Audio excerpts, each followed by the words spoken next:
Hi hello ಸ್ನೇಹಿತರೆ, ಎಲ್ಲರಿಗೂ ನಮಸ್ಕಾರಗಳು. ನಿಮಗೆಲ್ಲರಿಗೂ ಮತ್ತೊಮ್ಮೆ SPP ಕಥಾಗುಚ್ಛ ಸಿರೀಸ್ಗೆ ಸ್ವಾಗತ. ಇವತ್ತಿನ ಕಥೆ ಏನಪ್ಪ ಅಂದರೆ ಕುಶಲಮತಿಯ ಜಾಣ್ಮೆ. ಜಾಸ್ತಿ ಟೈಮ್ ವೇಸ್ಟ್ ಮಾಡದೆ ನೇರವಾಗಿ ಕತೆ ಹತ್ರ ಹೋಗ್ಬಿಡೋಣ. ಕತೆ ಹೀಗಿದೆ. ಸ್ನೇಹಿತರೆ, ದಾರಾನಗರದಲ್ಲಿ ಕುಶಲಮತಿ ಎಂಬ ವ್ಯಕ್ತಿ ಇದ್ದನು. ಹೆಸರಿಗೆ ತಕ್ಕಂತೆ ಆತ ಮಹಾ ಕುಶಲಿಗನಾಗಿದ್ದನು. ಜೊತೆಗೆ ಅವನ ಪರೋಪಕಾರ ಬುದ್ಧಿಯು ಜನಜನಿತವಾಗಿತ್ತು. ದಾರಾನಗರದ ಜನಕ್ಕೆ ಯಾವುದೇ ರೀತಿಯ ಸಮಸ್ಯೆ ಎದುರಾದರೂ ಅದಕ್ಕೆ ಪರಿಹಾರವಾಗಿ ಕುಶಲಮತಿಯ ಸಲಹೆ ಪಡೆದಿದ್ದರು. ಹೀಗಾಗಿ ಅವನ ಕೀರ್ತಿ ಎಲ್ಲೆಡೆ ಹಬ್ಬಿತ್ತು. ಇದೇ ದಾರಾನಗರದಲ್ಲಿ ದಾಮೋದರನೆಂಬ ಬ್ರಾಹ್ಮಣನಿದ್ದನು. ಸತ್ಯಸಂಧ, ಪ್ರಾಮಾಣಿಕ, ಆದರೆ ಮುಗ್ಧ ಸ್ವಭಾವದವನಾಗಿದ್ದನು. ಆತನಿಗೆ ಒಮ್ಮೆ ತೀರ್ಥಯಾತ್ರೆ ಮಾಡುವ ಹಂಬಲ ಉಂಟಾಯಿತು. ಇಂದಿನಂತೆ ಆಗ ಮೋಟಾರು ಮತ್ತು ರೈಲುಗಳ ವ್ಯವಸ್ಥೆ ಇರಲಿಲ್ಲ. ಆದ್ದರಿಂದ ದಾಮೋದರ ಉತ್ತಮವಾದ ಕುದುರೆಯನ್ನು ಹಾಕ್ಕೊಂಡು ಪ್ರಯಾಣಕ್ಕೆ ಬೇಕಾದ ಸಿದ್ಧತೆಯನ್ನು ಮಾಡಿಕೊಂಡನು.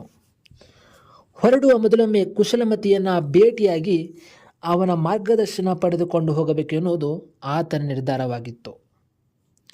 ಅದರಂತೆ ಕುಶಲಮತಿಯ ಬಳಿಯ ಬಂದು ತನ್ನ ಯಾತ್ರೆಯ ವಿಷಯನ ತಿಳಿಸಿದ. ಆಗ ಕುಶಲಮತಿ ಹೋಗುವ ದಾರಿಯನ್ನು ತಿಳಿಸಿ, ಮಧ್ಯೆ ಸಿಕ್ಕುವ ಊರುಗಳ ಜನರ ಪರಿಚಯನ ತಿಳಿಸಿ ಹೇಳಿದ. ದಾರಿಯಲ್ಲಿ ಕುಟಲಪುರಿ ಎಂಬ ಊರೊಂದು ಸಿಗುತ್ತದೆ. ಅಲ್ಲಿನ ಜನಗಳು ಮಹಾ ಕುಟಿಲವಂತರು ಮತ್ತು ಮೋಸಗಾರರು. ಅಲ್ಲಿ ನೀನು ತಂಗಬೇಡ.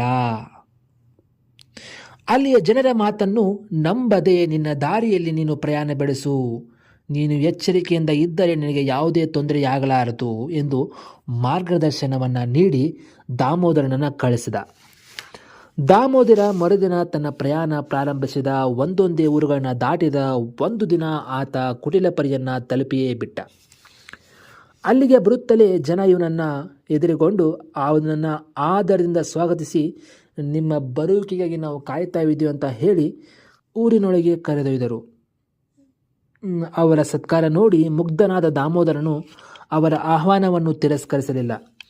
ಕುಟಿಲಪುರಿಯ ಜನ ದಾಮೋದರನನ್ನು ಒಂದು ಭವ್ಯವಾದ ಬಂಗಲೆಗೆ ಕರೆದೊಯ್ದು ಬಹು ಮರ್ಯಾದೆಯಿಂದ ನಡೆದುಕೊಂಡರು. ಒಳ್ಳೆಯ ತಿಂಡಿ ನೀಡಿದರು. ಅನಂತರ ಮಲಗಲು ಸುಪ್ಪತ್ತಿಗೆಯೂ ದೊರೆಯಿತು. ಇದನ್ನೆಲ್ಲ ನೋಡಿದ ದಾಮೋದರ ಕುಶಲಮತಿ ಹೇಳಿದ್ದು ಸರಿಯಿಲ್ಲ, ಆತನಿಗೆ ಈ ಜನಗಳ ಬಗ್ಗೆ ಸರಿಯಾದ ತಿಳುವಳಿಕೆ ಇಲ್ಲ ಅಂತ ಅಂದುಕೊಂಡು ಸುಖವಾಗಿ ನಿದ್ರೆ ಮಾಡಿದ. ದಾಮೋದರ ಬೆಳಗ್ಗೆದ್ದು ನೋಡುವಾಗ ಅವನ ಬಳಿ ಇದ್ದ ಹಣ ಹಾಗೂ ಕುದುರೆ ಪತ್ತೆಯಿಲ್ಲವಾಯಿತು. ಜನರನ್ನು ಕೇಳಿದರೆ ಅವರು ಕೂಡ ಕೋಪಗೊಂಡು, ನಾವು ನಿನಗೆ ಇಷ್ಟು ಆದರ ಮತ್ತು ಸತ್ಕಾರ ನೀಡಿದ್ದಕ್ಕೆ ನೀವು ಬದಲಾಗಿ ನಮಗೆ ಕಳ್ಳತನದ ಪಟ್ಟ ಹೊರಿಸುತ್ತಿದ್ದೀರಾ? ನೀನು ಕೃತಜ್ಞನಲ್ಲ ಎಂದು ಆತನಿಗೆ ಚೆನ್ನಾಗಿ ಥಳಿಸಿ ಅಲ್ಲಿಂದ ಕಳಿಸಿದರು. ದಾಮೋದರ ಬಹು ಪ್ರಯಾಸದಿಂದ ಅಲ್ಲಿಂದ ಮರಳಿ ತನ್ನೂರು ತಲುಪಿದ.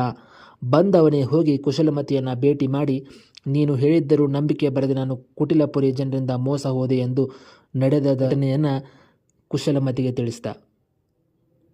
ಆಗ ಕುಶಲಮತಿ ಹತ್ರ ಬೇಡ್ಕೊಂಡ, ಹೇಗಾದರೂ ಮಾಡಿ ನಾನು ಕಳೆದುಕೊಂಡ ಕುದುರೆ ಮತ್ತು ಹಣನ ನನಗೆ ಹಿಂತಿರುಗಿಸಿ ಕೊಡಿ ಅಂತ ಕೇಳ್ದ.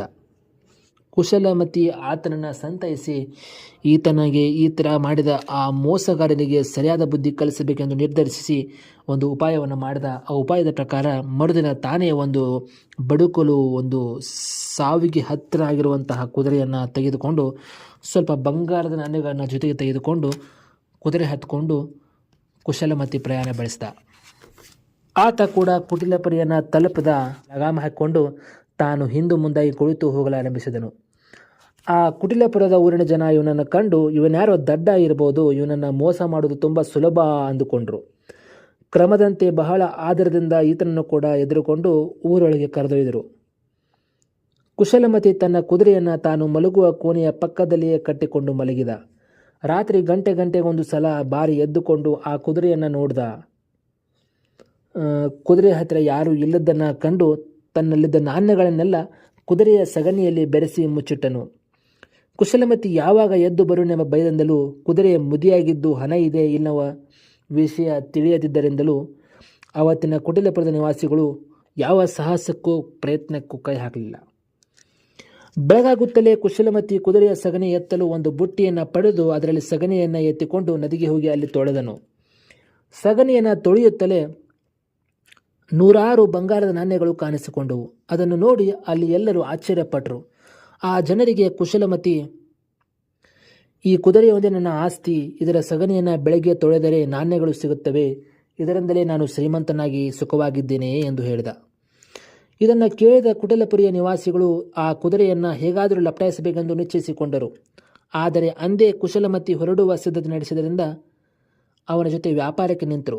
ಆ ಮುದಿ ಕುದುರೆಯನ್ನು ಬದಲಾಗಿ ಒಂದು ಒಳ್ಳೆಯ ಕುದುರೆ ಕೊಡುವುದಾಗಿ ಹೇಳಿಕೊಟ್ಟು 1,000 ನಾಣ್ಯಗಳನ್ನು ಕೊಟ್ಟು ಕೊಳ್ಳುವುದೊಂದು ಕರಾರಾಯಿತು. ಅದರಂತೆ ಕುಟಿಲಪುರದ ಜನರು ಕುಶಲಮತಿಯ ಮುದಿ ಕುದುರೆಯನ್ನು ಪಡೆದುಕೊಂಡರು. ಕುಶಲಮತಿ ಅಲ್ಲಿಂದ ಹೊರಟು ದಾರಾನಗರಕ್ಕೆ ಮರಳಿದ. ಕುಟಿಲಪುರಿಯಿಂದ ತಂದ ಕುದುರೆ ಹಾಗೂ ಅಷ್ಟು ಹಣವನ್ನು ಕುಶಲಮತಿ ದಾಮೋದರನಿಗೆ ಕೊಟ್ಟ. ದಾಮೋದರನ ಸಂತೋಷ ಹೇಳತಿರದು. ಇತ್ತ ಕುಟಿಲಪುರಿಯಲ್ಲಿ ಆ ಮುದಿ ಕುದುರೆಗೆ ಎಂದೂ ಇಲ್ಲದ ಆದರೋಪಚಾರ ನಡೆಯಿತು. ಚೆನ್ನಾಗಿ ಮಾಲಿಶ್ ಮಾಡಿದ್ರು, ಮೇವು ಹಾಕಿದ್ರು, ಹುರುಳಿ ತಿನ್ನಿಸಿದ್ರು. ಹೆಚ್ಚು ಸಗಣಿ ಹಾಕಲೆಂದು ಯಾರಾದರೂ ರಾತ್ರಿಯಲ್ಲಿ ಬಂದು ಅದರ ಸಗಣಿಯನ್ನು ಕದ್ದೊಯ್ದಾರೆಂದು ನಿದ್ದೆ ಬಿಟ್ಟು ಕಾವಲಿಗೆ ಕುಳಿತರು. ಬೆಳಗಾಗುತ್ತಲೇ ಸಗಣಿಯನ್ನು ಬಹು ಭಕ್ಷ್ಯಾಧಾರಗಳಿಂದ ಒಂದು ಬುಟ್ಟಿಯಲ್ಲಿ ತೆಗೆದುಕೊಂಡು ಹೋಗಿ ತೊಳೆದರು. 1 ಬಾರಿ, 2 ಬಾರಿ, 4 ಬಾರಿ ಸಗಣಿಯನ್ನು ನೀರಿನಲ್ಲಿ ತೊಳೆದರೂ ಅದರಲ್ಲಿ ಬಂಗಾರವಂತೂ ಸಿಗಲೇ ಇಲ್ಲ. ಆ ದಿನವೇನಾದರೂ ಕ್ರಮದಲ್ಲಿ ವ್ಯತ್ಯಾಸವಾಯಿತೇನೋ ಎಂದು ಮರುದಿನವೂ ಬಹು ಜಾಗರೂಕತೆಯಿಂದ ಪ್ರಯತ್ನಿಸಿದರು.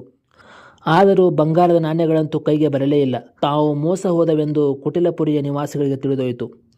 ಅವರಿಗೆ ಬಂದ ಕೋಪ ಅಷ್ಟಿಷ್ಟಲ್ಲ. ಎಲ್ಲ ಸೇರಿ ದಾರಾನಗರಕ್ಕೆ ಹೋಗಿ ಕುಶಲಮತಿಯ ಮೇಲೆ ಸೇಡು ತೀರಿಸಿಕೊಂಡು ಬರಬೇಕೆಂದು ನಿಶ್ಚಯಿಸಿಕೊಂಡರು. ಒಂದು ದಿನ ಸಜ್ಜಾಗಿ ಎಲ್ಲರೂ ಹೊರಟೇ ಬಿಟ್ಟರು.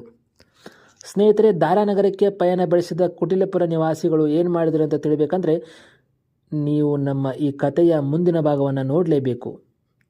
ಸ್ನೇಹಿತರೆ, ಇವತ್ತಿಗೆ ಇಲ್ಲಿ ಕಥೆ ಮುಗಿಯಿತು. ಈ ಕಥೆ ಇನ್ನೂ ಮುಂದುವರಿಯುತ್ತದೆ.